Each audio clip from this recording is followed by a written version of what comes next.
Here is an out-of-this-world story from Islam, known as the Night of the Jinn, the one some unhealthy minds twist into al-zutt. They don't know the language and they don't know the event. In Islam, humans aren't the only conscious, accountable beings. There are also jinn, metaphysical entities from a different order of creation, operating in a layer of reality we don't normally perceive. Like humans, some are righteous, others corrupt. The Quran tells us they were created from scorching, smokeless fire, matching a hydrogen flame's behavior, blazing hot, nearly invisible, clean burning.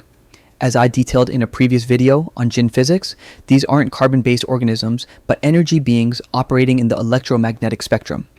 I discuss smokeless hydrogen flame, non-carbon life, and electromagnetic wave behavior there. Now, what happened on the night of the Jinn?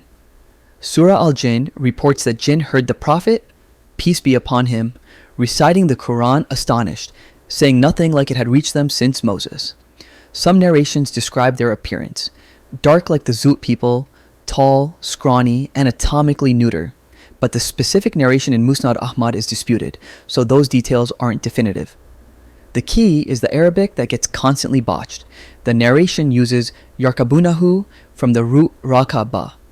People who don't know Arabic take this literally as to ride. Wrong. Classical Arabic uses raka ba figuratively to press in, overcrowd, overwhelm, close in intensely. It describes density, not mounting. The Quran uses libadan, densely packed, compressed, clustering with intensity. Critically, kadu yakununa alayhi libadan. They almost became densely packed upon him.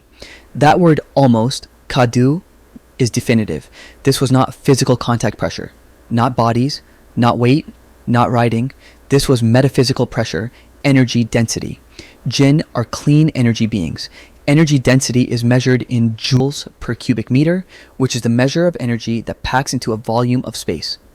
A simple flame measures 10 to the 5 joules per cubic meter. Energy sources concentrated together create field superposition. Electromagnetic fields overlap, amplify, producing extreme intensity. Ghost hunters detect electromagnetic spikes during encounters with unseen entities, the same waves a hydrogen flame emits. Jinn made from high-energy flame concentrating in one space naturally create detectable field disturbances overwhelming human biology. If jinn operate at 10 to the 8 or 10 to the 9 joules per cubic meter, their convergence creates massive energetic saturation. And notice, energy density doesn't just exist. It climbs, it mounts, it builds. That ascending pressure, that mounting intensity, that's what the Arabic described, not bodies piling up, but energy density rising, climbing toward critical levels like a mounting wave. The Quran says they almost reached that point.